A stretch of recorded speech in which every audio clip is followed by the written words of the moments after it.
Hey guys, it's Amber and I'm getting ready to start day 4. And I've got a picture of some leaves on the tree in our front yard that are just like only one branch started turning.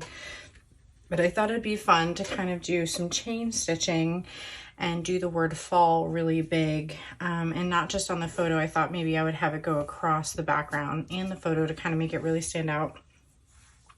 So it's gonna go on the back of my day 3 here. And I know that I need to punch the holes on this so that they line up. Normally I would like go ahead and attach these together, but I need to stitch through it. So I'm going to go ahead and get the holes punched, and then I need to put my page 3 back so that I can continue to work on day 4 by itself. So I pulled out a selection of some embroidery floss here to work on.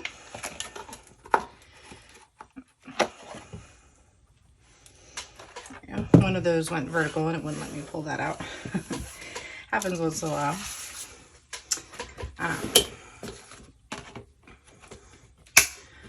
So I think I've already decided I'm going to go with the more corally kind of color.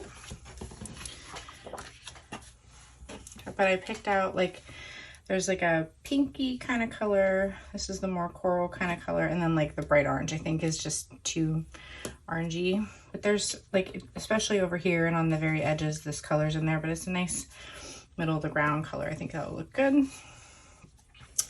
And I did think about trying to figure out a way to maybe print like in Allie's handwriting or something, somewhere where her handwriting was the word fall. But I think I can honestly just take a pencil and just do the word, like an F really big here, A, L, L, maybe not quite that dramatic, going off towards the edge here. And I'll show you how to chain stitch it, and then I'll go off camera and do it because it's going to take me a while. But I'm going to have to glue the photo down first. I'm trying to figure out what my number 4 is going to be. I did think about doing something like this, but now I'm thinking that the big fall and the number 4 being that large, just way too much big scale items together on the layout together. If I was just doing the 4 by itself and then like a little sticker or something, that would work. But I can't have something really large and something else really large. It just won't work. It would need a 3rd item. So, or like if it was like a 1 or something of a different, like that would look cute, but the 4 is just too large. So, I did pull over my handy set of thickers again. This does have a 4 on here that would look really good in the right color scale, but it's also smaller. So I'm gonna have to kind of dig through my stash and see what I've got. I'll probably do that after all the stitching is done so I can really see what will look good, but something will nest like really perfectly like right here. I can even take something out of cardstock and cut it out on my silhouette or patterned paper. But yeah, I really want to dig through my stash and see what I've got. But for now, I really want to focus on the chain stitching because it's going to take a while. So all I really need is an embroidery needle. I need a paper piercer, and I like to do my piercing. You can do it on a mouse pad. I don't happen to have an extra one. I use a cardboard box for mine because it's hollow and you can just punch down into it. But I need to position and decide where exactly my photo is going to go because I'm going to need to mount that down in a permanent position. So I feel like dead center is going to be fine, but I feel like it needs to be off just a little bit so that I have room for like the F to transition into the A. Otherwise I feel like it's going to be kind of smushed. So kind of thinking here maybe.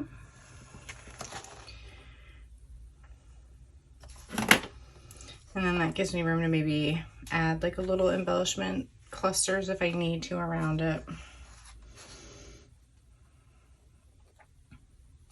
Yeah, I didn't want to try to, I could just keep a fall right here and that would be fine. But I thought kind of going big and going off the page, like the photo, like breaking that barrier would be good. The other thing that I did consider was like if I should put a border of like pattern paper around the photo, but I think the stitching will be enough to bring it forward. So The stitching is going to be enough to keep the photo on the page, so I don't really feel like I need to go crazy with my adhesive. And I definitely don't want to try to have to stitch through really strong tape adhesive. So I'm thinking that not my normal really strong adhesive, this should be just fine. Just making sure it looks nice and straight.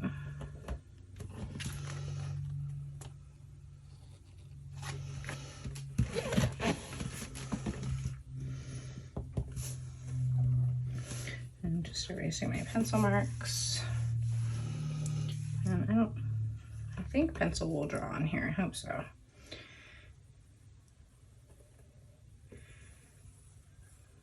Yeah, that's terrible.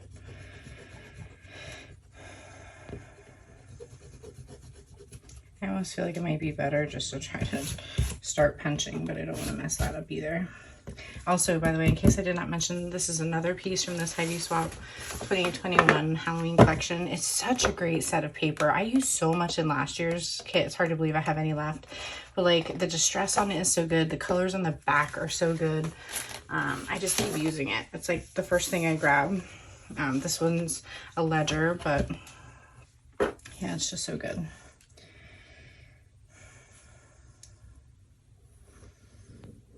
Definitely am not gonna be able to see that. I'm gonna have to rethink my strategy here.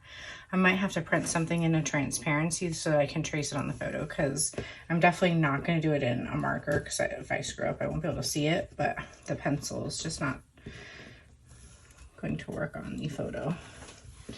Like I can very, very barely see the photo lines, but trying to erase them on paper that I printed at home, it's gonna wreck this photo. So new strategy. I'm gonna find a digital version of someone's handwriting spelling out the word fall, print it out on transparency, we'll go from there.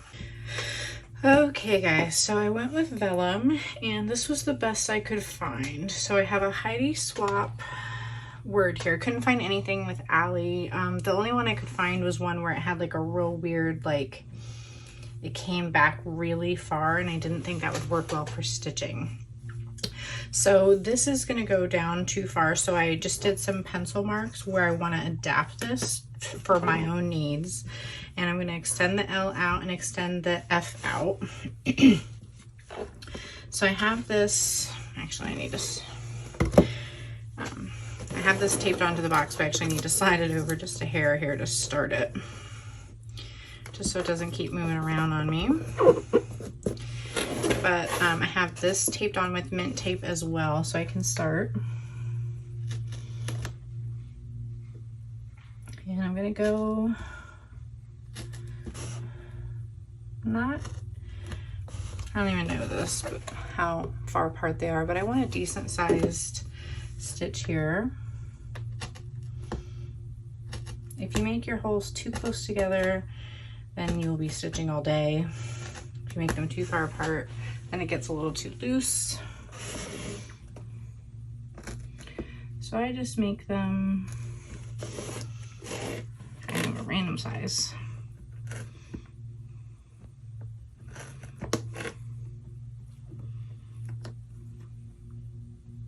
I'm just trying to pay attention here to where I will be crossing back over.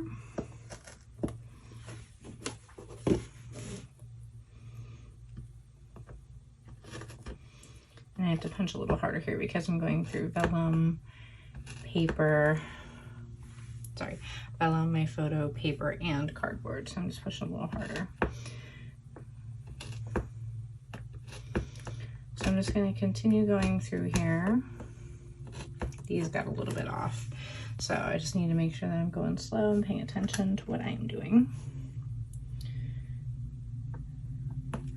So I'm going to stop talking, continue getting this punch, and then I will show you what it looks like when I'm all done.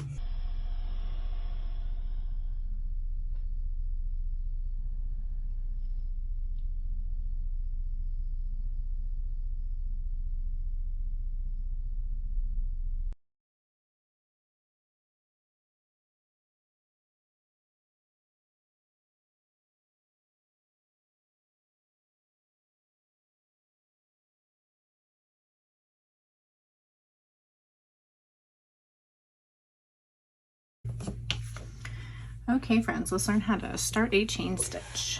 So I've got this thread knotted off, tied and taped to the back, and you can see I've come up one time through the first hole. We're going to go back down through that same hole, and we're going to pull it so that there is a little bit of a loop at the end, and we're going to leave it. And then we're going to go back up through the next hole and through that loop.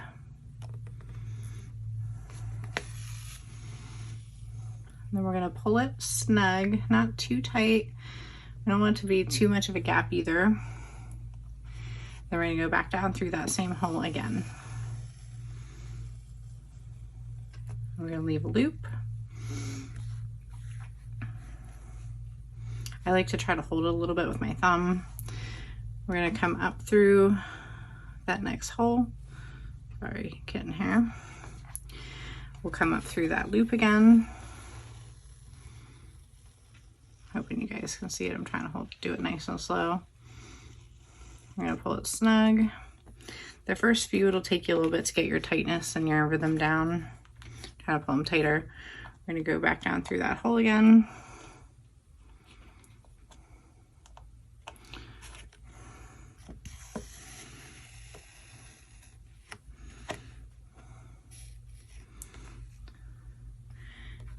Leaving a loop, coming up through the next hole, through the loop,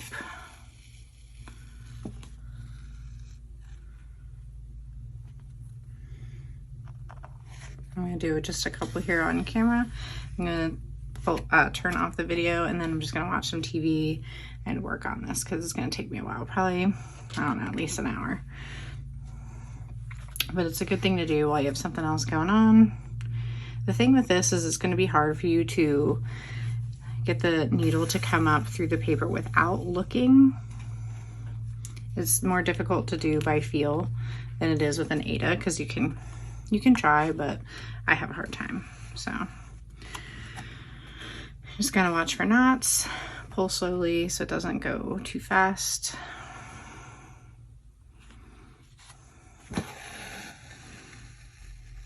I have 3 pieces of thread here together. I figured that would be thick enough to get the chain look without being too thick on the page, because it can get really thick really quickly. I'm going to pause the video and I will show you what everything looks like at the end, and then we will figure out my number and embellishments and see how things are looking from there.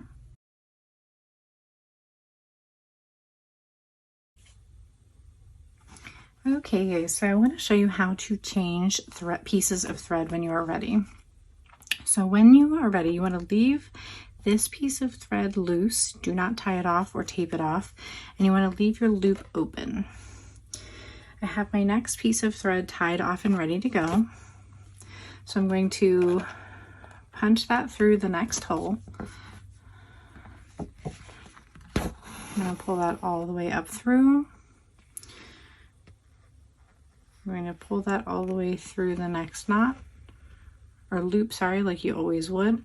Now you'll see that there is no way to tighten this because it's not attached to the previous loop. So you'll want to pull the thread from the previous loop. Now I'm going to tie that off with some tape. I'm just going to tie that into the center of my Elle here.